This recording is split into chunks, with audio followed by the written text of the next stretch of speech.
I'm Gabe Joel, and this is Comic Smack, your weekly daily all the time, anytime comic show where I give you your fix of everything you need to know from the world of comic books and superheroes. And on today's show, we're taking a closer look at Aquaman, issue number 9. Arthur Curry will need to make some tough decisions in order to save the day and save face. All this and more. Let's hop on in and see what happens next, shall we? Alrighty then, so picking up from where the last issue left off, the Shaggy Man, one of Dr. Ivo's robotic creations that would often give the Justice League a run for their money, is still cutting a swath of destruction through Atlantis and attempting to reach Amnesty Bay. Which, you know, is Aquaman's adopted home away from home and also where all his stuff is, so it's in his best interest to make sure that place doesn't get destroyed. Also, let us take a moment right now to drink in the gift that is comic book weirdness in these panels. A robotic Sasquatch is fighting Aquaman underwater. I'm drinking it in, man. The fight is eventually taken to the surface, and this isn't a good thing at all because Aquaman needs to call off the Atlantean military right here, right now, as him and the government,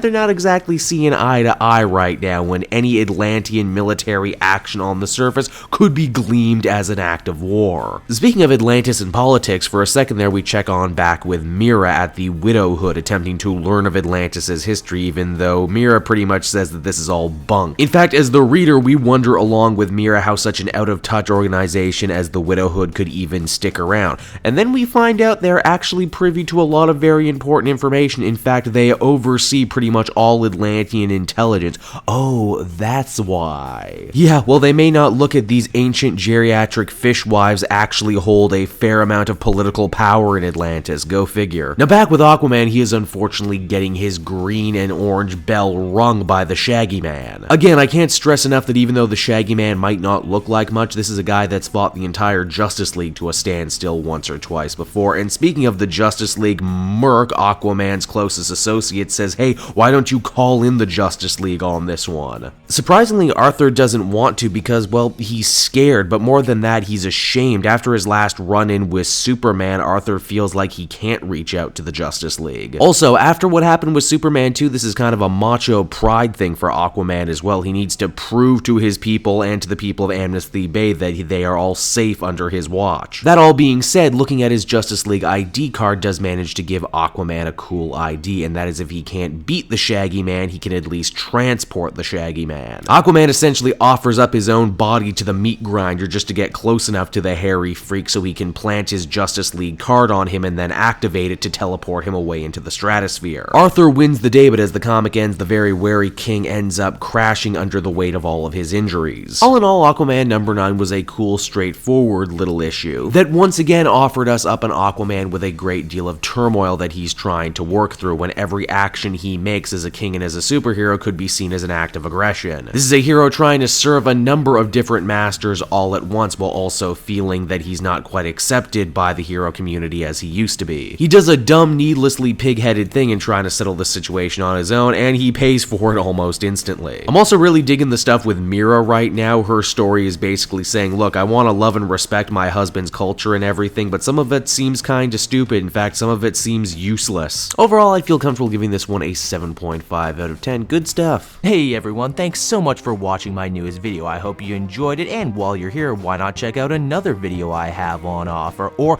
maybe if you're feeling in a supportive mood, you want to like or subscribe. And if you want to support the creation of more videos just like this one, then please by all means check out the Cape Joel Patreon. A little bit goes a very long way, and I will see you all next time.